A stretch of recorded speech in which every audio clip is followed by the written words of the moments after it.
Okay, I'm Jim Mopan, and I have the privilege and honor of interviewing Mr. Laszlo Powell, who has been in the film business a long time.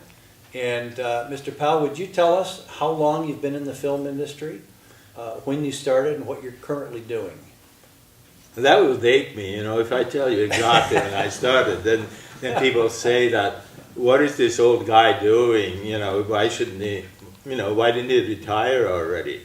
And I can tell you why I haven't retired yet. Okay. But anyway, I started in 1962 when I enrolled USC to the film school, and some of my classmates were George Lucas and some very well-known people. Very well known. And they decided to stay in LA, and I decided to come back to the Northwest because I love Northwest.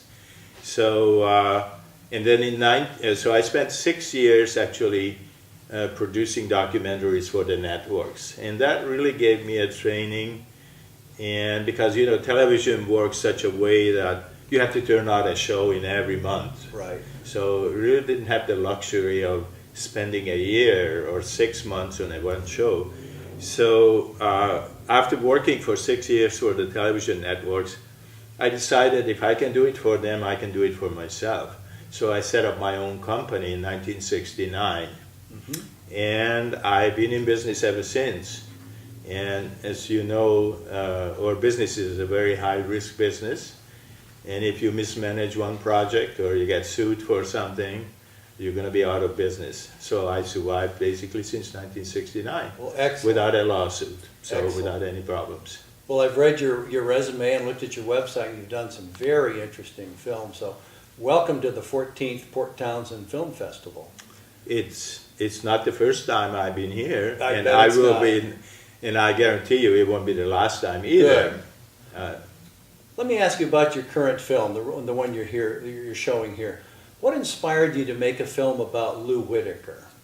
What caught your interest about this man?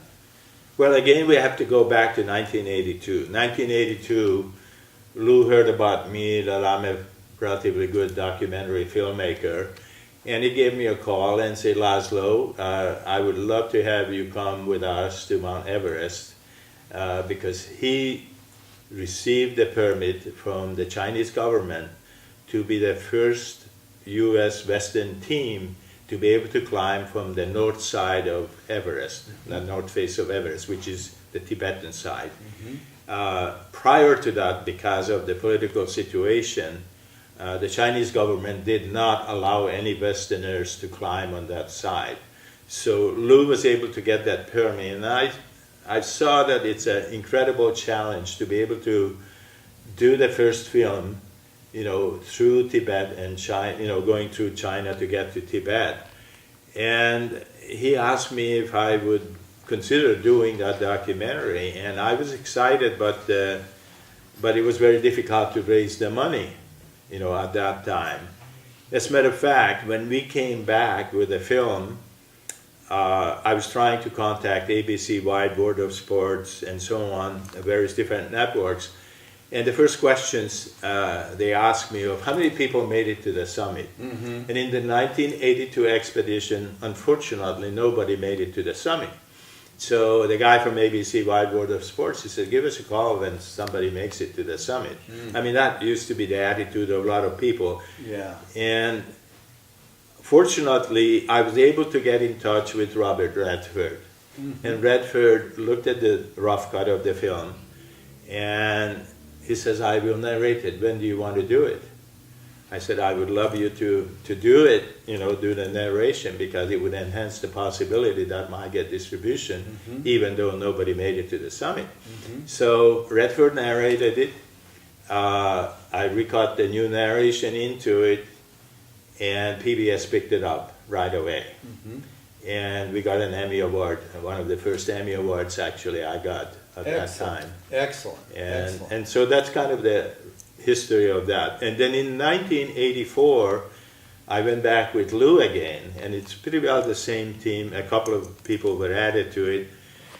And at that time, we were successful. We had Phil Urschler, one of the team members, made it to the summit. And that was much easier to sell because at least I could say somebody made it to the summit. Sure. But I have done 3 shows on Everest, and believe it or not, my favorite show is still the first one what I did, the 1982 expedition, where one of the team members died on that expedition. And from the filmmaker, that is the hardest thing, how you're going to deal with a death on an expedition without being sensationalizing the fact that somebody died. So you're going to have a certain amount of restraint of what you're going to do and how you're going to handle it. And the greatest compliment I got after seeing that movie, and actually we had this movie shown at the Opera House, that Marty Hoy's mother, the lady who died on the expedition, came to me after the showing and hugged me and kissed me. And she said, "You don't know how grateful I am to you, because I will always remember Marty, the way she was, and the way she appeared in your movie." And the Emmy Award was secondary, but when the mother comes to me and says how much she appreciated the way the whole thing was treated, I think that was one of the most meaningful compliments I ever got. That scene in the film really hit me hard because I climbed Mount Rainier and I've done a little bit of climbing, nothing like you have or the Whitakers. But when you showed her empty harness lying on the snow, where she had slipped out, the harness had come unbuckled somehow, and she was gone, and you didn't dwell on the fact that, you just showed the empty harness, a team member is gone. I thought that was very well handled, very tastefully done. So I think her mother was absolutely right, and it's a very delicate subject, obviously. Yeah. So, Laszlo, you really captured for me the personality, the big personality of Lou Whitaker. The family, his sons, his wife, his mother, the scene at the tavern, how popular the man is. So I really congratulate you on that. He is not larger than life. He is life. He is alive. And I think you did that very, very well. Is that what kind of drew you to him in the first place? Is his personality? Well, I had a chance to work with Jim and also with Lou. And I always felt that Lou never really got the recognition what he really deserved. His contribution to the sports of climbing is just incredible.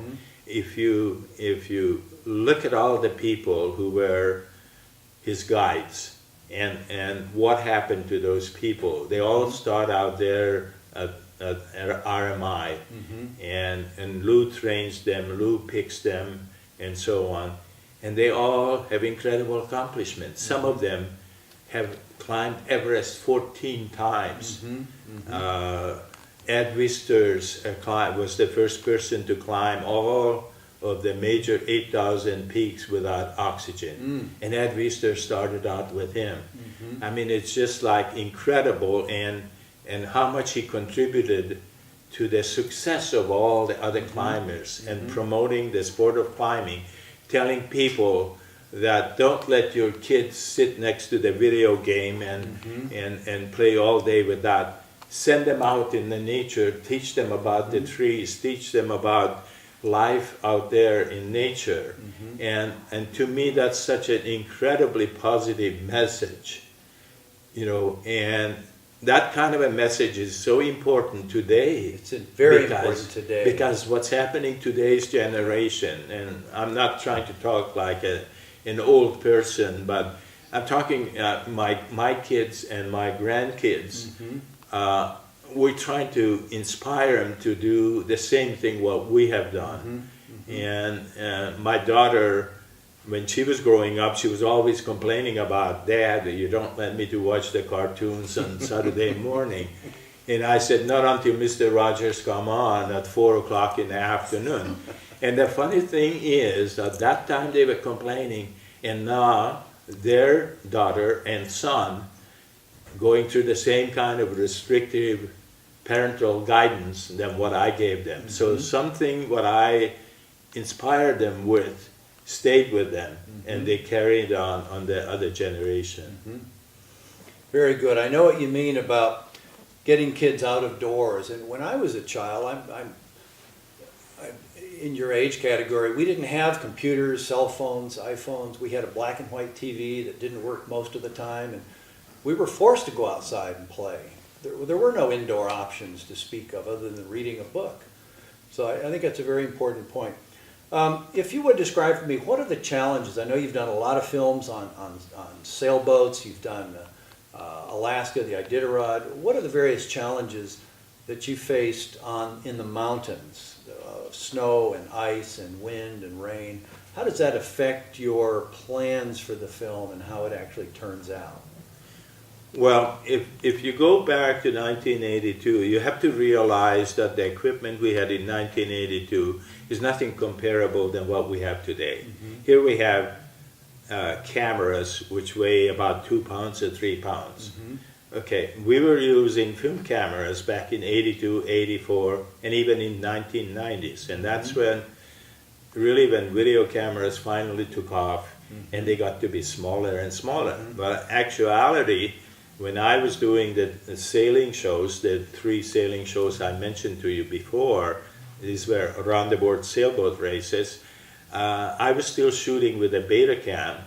Betacam was a 25-pound camera. Mm-hmm. It's a video camera, but it was an extremely heavy, and the belt, we had to use Cine 60 belts, which weighed another 10 pounds. Big battery packs. Big battery packs to power the camera. Mm-hmm. So I look back to it and say, I want, and of course we are in chase boats and so on, and I said, what would have happened if I ever fell out of the boat? You go right to the bottom. I had the belt here, 10 pounds, and a 20-pound camera, so I could probably get rid of the camera, but the belt, I would have to work on it and try to do it. So I would have gone right down to the bottom. Right to the bottom. Right to the bottom. Yeah. Fortunately, it didn't happen. Yeah.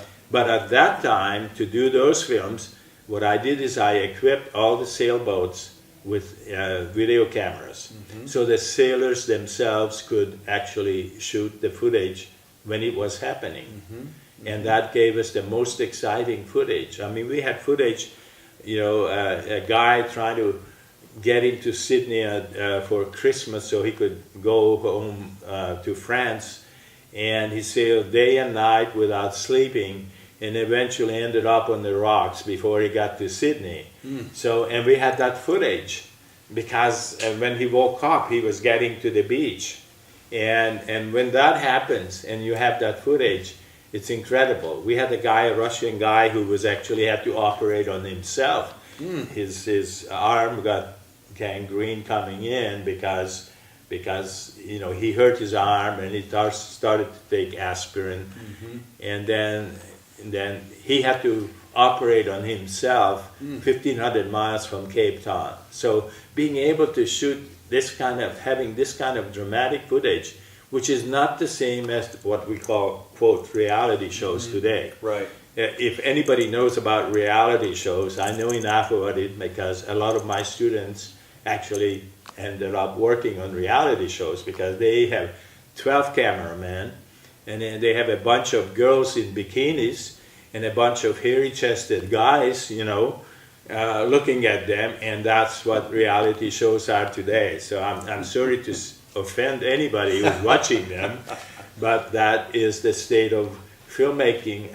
So much programs and television, that's the kind of thing they do, which is not reality at all. No, it's not 14 reality. Cameramen and 14 sound men looking around, try to record of what you are scripted to do.